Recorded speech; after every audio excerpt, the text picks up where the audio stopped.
अज्ञानतिमिरन्धस्य ज्ञानाञ्जनशलाकया चक्षुरुन्मीलितं येन तस्मै श्रीगुरवे नमः। वसुदेवसुतं देवं कंसचाणूरमर्दनं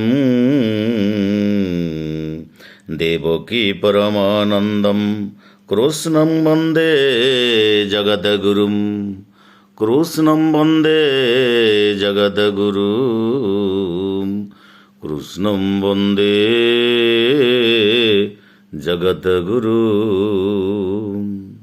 সেই ଦର୍ଶନ ଶାସ୍ତ୍ର ପରମଶ୍ରେଷ୍ଠ ଶାସ୍ତ୍ର ଗୀତା, ପବିତ୍ର ଗୀତା ଭଗବାନଙ୍କ ମୁଖ ନିଃସୃତ ବାଣୀ। ଆଜି ଦ୍ୱିତୀୟ ଅଧ୍ୟାୟର ଦ୍ୱିତୀୟ ଶ୍ଲୋକ ଆମେ ସମୀକ୍ଷା କରିବା। ଦ୍ୱିତୀୟ ଶ୍ଲୋକ ଅର୍ଥାତ୍ ଯେତେବେଳେ ଅର୍ଜୁନ ପୂର୍ବ ପ୍ରଥମ ଶ୍ଲୋକ ହେଉଛି ତଂ ତଥା କୃପୟାବିଷ୍ଟମଶ୍ରୁପୂର୍ଣ୍ଣା କୋଳେ କ୍ଷଣଂ ବିଷିଦନ୍ତଂ ଇଦଂ ବାକ୍ୟମୁବାଚ ମଧୁସୂଦନ। ଯେତେବେଳେ ଆତ୍ମୀୟ ସ୍ୱଜନମାନଙ୍କୁ ଦେଖି ଅର୍ଜୁନଙ୍କର ଆଖି ଛଳ ଛଳ ହୋଇଯାଇଛି, ସେ ଲୁହ ଛଳ ଛଳ ହୋଇ କୃଷ୍ଣଙ୍କ ପାଖରେ ଅବାକ ହୋଇ ଚାହିଁ ରହିଛନ୍ତି, ମୋତେ କିଛି ବୁଦ୍ଧି ଦିଅ। ଏବଂ କାନ୍ଦିଲା ବେଳେ ଭଗବାନ କୃଷ୍ଣ ହସୁଛନ୍ତି। ଆଜି ରଥି ଉପରେ ବସି କାନ୍ଦୁଛି, ସାରଥି ହସୁଛନ୍ତି। ହସି ହସି ଶ୍ରୀ ଭଗବାନ ଉବାଚ। ଦ୍ୱିତୀୟ ଶ୍ଲୋକ କହିଲେ କୁତସ୍ତ୍ୱା କସ୍ମଳମିଦଂ ବିଷମେ ସମୁପସ୍ଥିତ ଅନାର୍ଯ୍ୟ ଜୁଷ୍ଟମସର୍ଗ୍ୟ ମକୃତେ କରମର୍ଜୁନ। କୁତସ୍ତ୍ୱା ଅର୍ଥାତ୍ ତୁମେ କେଉଁଠାରୁ, କସ୍ମଳମ୍ ମାନେ ଅଜ୍ଞାନ, ଇଦମ୍ ମାନେ ଏ ଦୁଃଖ, ବିଷମେ ଅର୍ଥାତ୍ ଏ ସଙ୍କଟ ସମୟରେ, ସମୁପସ୍ଥିତମ୍ ଉପସ୍ଥିତ ହେଲା ବା ପହଞ୍ଚିଲା, ଅନାର୍ଯ୍ୟ ଅଶିକ୍ଷିତ, ଜୁଷ୍ଟମ୍ ମାନେ ଅଭ୍ୟାସ ଏବଂ ଅଭ୍ୟାସ କରାଯାଉଥିବା, ଅସ୍ୱର୍ଗ୍ୟମ୍ ମାନେ ଯେଉଁଟା ଉଚ୍ଚତର ଭାବନା ନୁହେଁ, ଅକୀର୍ତ୍ତିକରମ୍ ଅର୍ଥାତ୍ ନିନ୍ଦାର କାରଣ। ଭଗବାନ କୃଷ୍ଣ ବିହସ୍ୟ ଅର୍ଥାତ୍ ହସି ହସି କହୁଛନ୍ତି, ହେ ପାର୍ଥ, ହେ ସଖା, ହେ ତୃତୀୟ ପାଣ୍ଡବ, ହେ ଶତ୍ରୁ ଦମନକାରୀ ବୀର, ତମେ ଏଇ ଯେଉଁ ଭାବନା ବର୍ତ୍ତମାନ ପୋଷଣ କରୁଛ ତାହା ଠିକ୍ ନୁହଁ। କୁତସ୍ତ୍ୱା କେଉଁଠୁ, ତୁମ ନିକଟକୁ।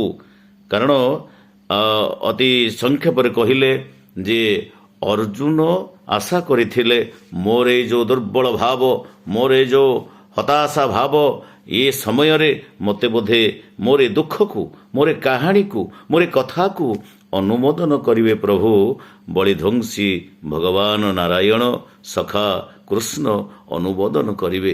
କିନ୍ତୁ ଗ୍ରମମୟା ମୋତେ ଅଗୋଚର କାହୁଁ ଜାଣିବେ ନର ଛାର।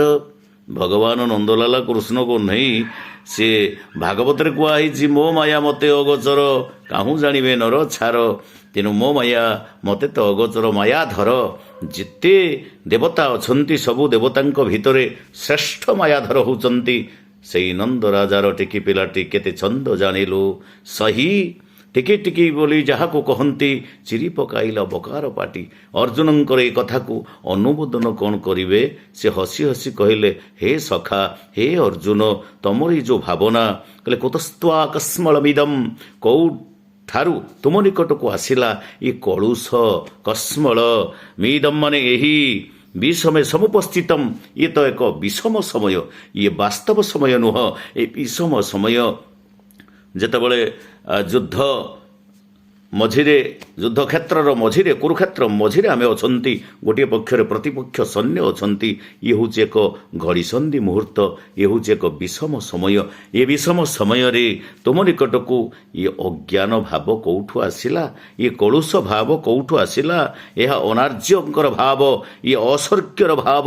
ଅସ୍ୱର୍ଗ୍ୟ ଅର୍ଥାତ୍ ଯାହା ଉଚ୍ଚତର ଭାବନା ନୁହେଁ, ଗୋଟେ ବଡ଼ ଚିନ୍ତା, ବଡ଼ ଭାବନା ନୁହଁ, ଏ ନିକୃଷ୍ଟ ଧରଣର ଭାବନା ତୁମ ନିକଟକୁ କେଉଁଠୁ ଆସିଲା? ଦ୍ୱିତୀୟ ଶ୍ଲୋକରେ ଏଇ କଥା ପଦକ ଭଗବାନ କୃଷ୍ଣ କହିଛନ୍ତି। ତାପରେ ପୁଣି ଆହୁରି ବି କହିବେ ତୃତୀୟ ଶ୍ଲୋକରେ। ପରବର୍ତ୍ତୀ ସମୀକ୍ଷାକୁ ଅପେକ୍ଷା କରି ମୁଁ ଆପଣମାନଙ୍କଠାରୁ ଯେ ଅଗଣିତ ଓଡ଼ିଶାର ସମସ୍ତ ଭକ୍ତବୃନ୍ଦ ଦର୍ଶକମାନଙ୍କୁ କୋଟି ମୁଣ୍ଡିଆ ମାରି ମୁଁ ଆଜି ଦ୍ୱିତୀୟ ଶ୍ଲୋକର ସମୀକ୍ଷା କାର୍ଯ୍ୟକ୍ରମକୁ ଏଇଠି ରଖୁଛି। ବନ୍ଦେ ପୁରୁଷୋତ୍ତମମ୍ ବନ୍ଦେ ଜଗନ୍ନାଥಂ ବନ୍ଦେ ଭଗବାନ କୃଷ୍ଣଚନ୍ଦ୍ରମ୍। ଓଂ ନମଃ ଓଂ ନମଃ ଭଗବତେ ବାସୁଦେବାୟ।